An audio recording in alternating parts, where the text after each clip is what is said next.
आप देख रहे हैं मथुरा न्यूज 24। नमस्कार, आपका स्वागत है मथुरा न्यूज 24 में। मैं हूं आपके साथ आकांक्षा शर्मा। चलिए रुक करते हैं खबरों की ओर। हाल ही में प्रदेश सरकार द्वारा नगर पंचायतों के कार्य और साफ सफाई को लेकर जारी की गई पूरे भारत की लिस्ट में बलदेव नगर पंचायत जहां पूरे भारत में 18वें नंबर पर रहा, तो वहीं प्रदेश में दूसरे स्थान पर रहा, जिसको लेकर हाल ही में प्रदेश के मंत्री द्वारा उनको सम्मानित किया गया और जिलाधिकारी व सम्मान पत्र नगर पंचायत चेयरमैन अधिशासी अधिकारी को दिया था। उसी के दृष्टिगत अधिशासी अधिकारी शरद कुमार जैन और नगर पंचायत अध्यक्ष कमल कुमार पांडे द्वारा महावन तहसील के अंतर्गत आने वाली बलदेव नगर पंचायत के सभी सफाई कर्मचारियों को धन्यवाद दिया गया और उनके इस कार्य की मूलभूत प्रशंसा करते हुए उनको सम्मानित भी किया गया। इस संबंध में जानकारी देते हुए नगर पंचायत अध्यक्ष कमल कुमार पांडे और अधिशासी अधिकारी शरद कुमार जैन ने बताया कि नगर पंचायत प्रथम रहने पर पूरा श्रेय मेरे सफाई कर्मचारियों को जाता है कि जिन्होंने अपने अथक प्रयासों से, अथक मेहनत से नगर पंचायत को अव्वल कराया है। तो पूरे ये श्रेय के पात्र हैं, सराहना के पात्र हैं। इन्होंने हमारे साथ मिलकर कोविड-19 के तहत इतनी मेहनत की कि नगर पंचायत बलदेव को स्वच्छ भारत मिशन के तहत अव्वल दर्जा दिलवाया। तो मैं इनका बहुत बहुत आभारी हूँ कि इन लोगों ने इस स्तर तक नगर पंचायत बलदेव को पहुँचाया है। भारत में ये 18वें स्थान पर थी और उत्तर प्रदेश में दूसरे स्थान पर आई है हमारी नगर पंचायत। तो इसका श्रेय किसको देंगे? इसको श्रेय हमारे सभी सफाई कर्मचारियों को जाता है जिन्होंने बड़ी मेहनत की, अथक प्रयास किए। इसकी वजह से हमारी नगर पंचायत बलदेव को जो है उच्चतम स्थान मिला और सम्मानित किया गया माननीय मंत्री जी द्वारा। अलीगढ़ में समाजवादी पार्टी के नए जिला अध्यक्ष गिरीश यादव के जिला पार्टी कार्यालय पहुंचने पर जोरदार स्वागत किया गया, लेकिन इस दौरान कोविड-19 से बचाव के नियम कायदे ताक पर रख दिए गए। स्वागत कार्यक्रम में सैकड़ों की संख्या में कार्यकर्ता व पदाधिकारी मौजूद रहे। जब नए जिला अध्यक्ष से कोविड से बचाव की बात की गई तो उन्होंने पहले तो भाजपा के स्वास्थ्य राज्य मंत्री के आने पर हुई भीड़ का जिक्र किया, लेकिन फिर क्षमा मांगते हुए कहा कि आज सोशल डिस्टेंसिंग नहीं कर पाए। वहीं पत्रकारों से रूबरू होते हुए नवागत सपा जिला अध्यक्ष गिरीश यादव ने कहा कि 2022 के विधानसभा चुनाव की तैयारी शुरू कर दी गई है और इस बार उत्तर प्रदेश में मिशन 351 प्लस विधान सीट जीतेंगे। एक एक सीट पर काम हो रहा है। भगवान परशुराम की मूर्ति लगने के सवाल का जवाब देते हुए कहा कि भगवान विष्णु के कई अवतार हुए थे, जिसमें भगवान परशुराम का भी अवतार हुआ। जब अयोध्या में भगवान राम का मंदिर बनवा रहे हैं, भगवान श्री कृष्ण का मंदिर मथुरा में है, तो परशुराम जी का भी मंदिर होना चाहिए। इसमें कोई राजनीति नहीं है। वहीं कोविड-19 महामारी को रोकने में सरकार की विफलता पर कहा कि सरकार की कार्य योजना विफल रही, जनता परेशान है, टेस्टिंग नहीं की जा रही। इस दौरान सपा कार्यकर्ता मुख्यमंत्री का पुतला फूंकने जा रहे थे, लेकिन मौके पर काफी फोर्स सपा कार्यालय पर आ गई और केवल सपा कार्यकर्ता नीट की परीक्षा को टालने का ज्ञापन डीएम को सौंप पाए। समाजवादी पार्टी के राष्ट्रीय अध्यक्ष माननीय अखिलेश यादव जी ने जो हमें अलीगढ़ के जिलाध्यक्ष पद पर मनोनीत किया है, जो जिम्मेदारी दी है, हम अपने सभी सीनियर लीडर के साथ में, सभी कार्यकर्ताओं के साथ में अपनी कमेटियां बना के बूथ स्तर तक और सबसे मिलके आने वाले 2022 की तैयारी करेंगे, जिससे कि जो हमारी पार्टी का 351 प्लस का जो नारा है, उसके साथ हम आदरणीय अखिलेश यादव जी के नेतृत्व में भारी बहुमत की सरकार बना सकें। ये हमारी सबसे बड़ी प्राथमिकता है। अलीगढ़ की जनता के बीच के मुद्दों को लेकर जाएंगे। देखिए, अलीगढ़ की जहाँ तक बात है, अगर शहर की आप बात करेंगे, व्यापारी भाई हैं, व्यापारी भाइयों के साथ पिछले 6 महीने से जो बर्ताव हो रहा है, बिजली के बिल रेट क्या है और वो बिजली कितनी महंगी हो रही है, उनकी फैक्ट्रियां चली नहीं, बावजूद इसके उन पर बिजली के बिल ठोकते जा रहे हैं। उसके बाद में जो इनका जीएसटी वाला मैटर है, जीएसटी वाला बहुत बड़ा मुद्दा है, वो उसको पे अप्रोसल नहीं हो पा रहे।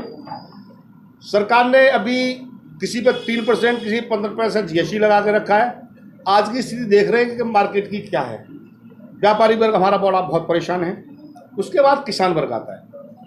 किसान वर्ग की स्थिति यह है कि अलीगढ़ की जहाँ तक बात करें, अभी बारिश नहीं हुई है, धान की फसल है, बिजली इतनी महंगी है, बिजली के साथ साथ उसके रेट बहुत ज़्यादा महंगे हैं। उसके बावजूद किसानों को खाद का जो सीजन आने वाला है और खाद चाहिए वो किसान को खाद नहीं मिल रही, और अगर मिल रही है तो बहुत महंगे रेटों पर मिल रही है और उसके साथ और आइटम्स दी जा रहे हैं। तो ये किसानों के साथ हमारे ये मुद्दे होंगे। जहाँ तक विकास की बात है, विकास के नाम पर अलीगढ़ में कुछ नहीं हो रहा। सरकार कहाँ उस पैसे को ले जा रही है कोविड के नाम पर पता नहीं चल रहा।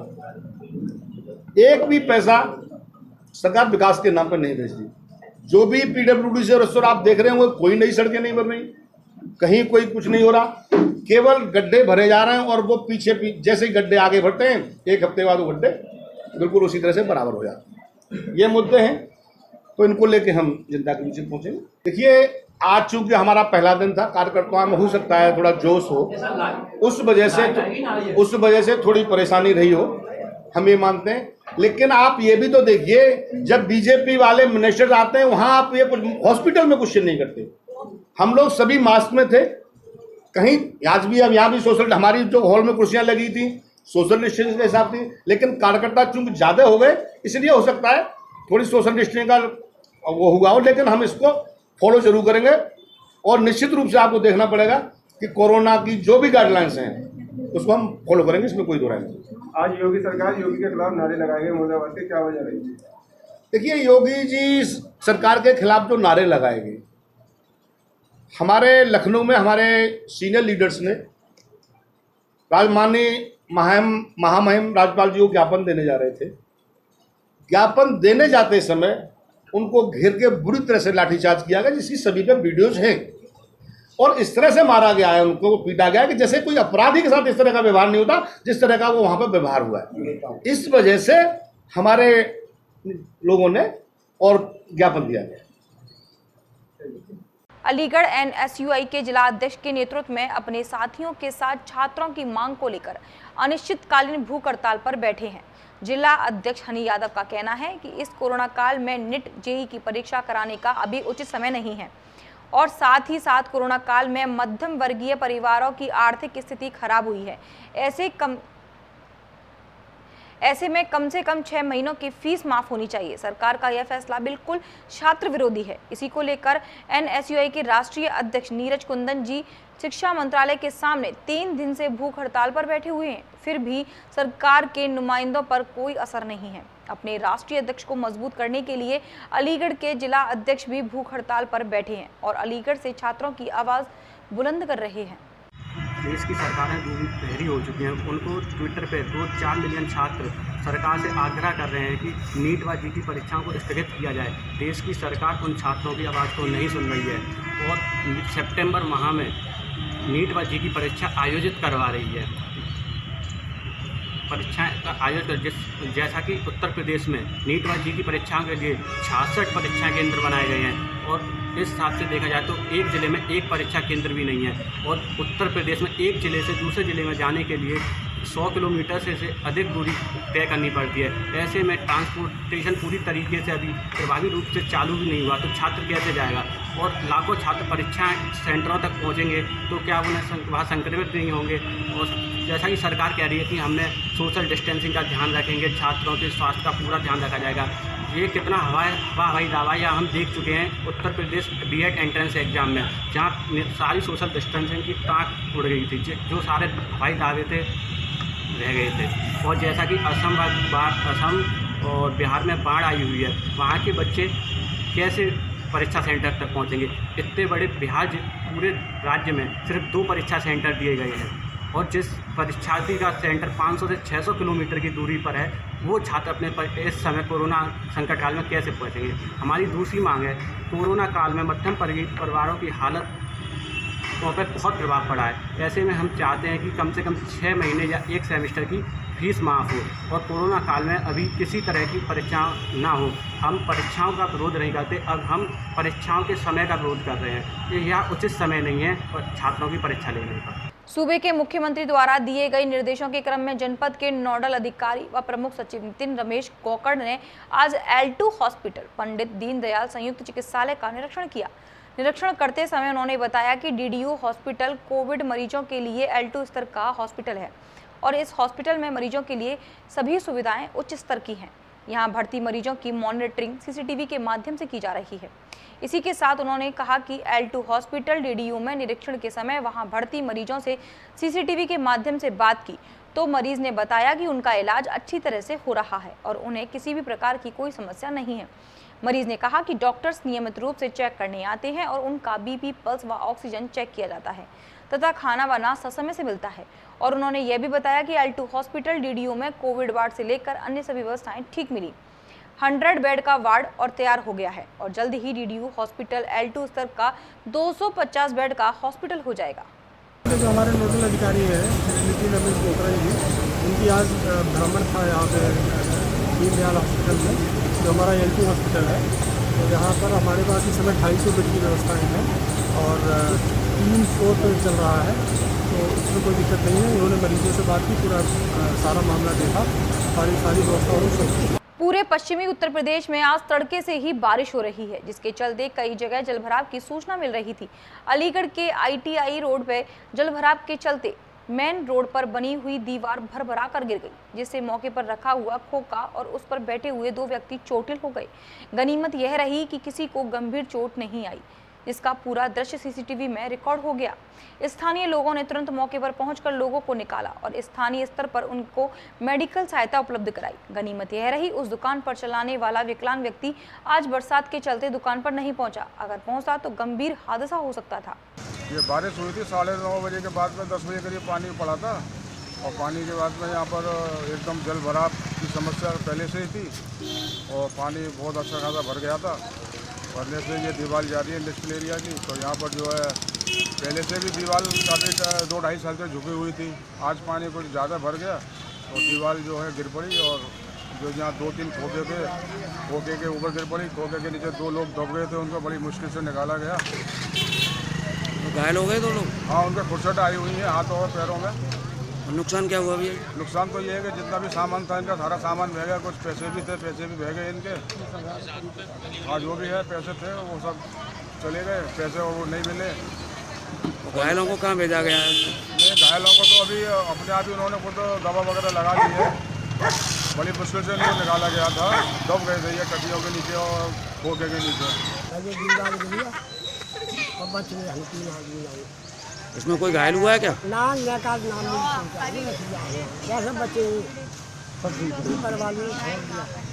तो कुछ नुकसान हुआ है इसमें? नुकसान हुआ कम से कम 25,000 का मामला। क्या क्या नुकसान हो गया?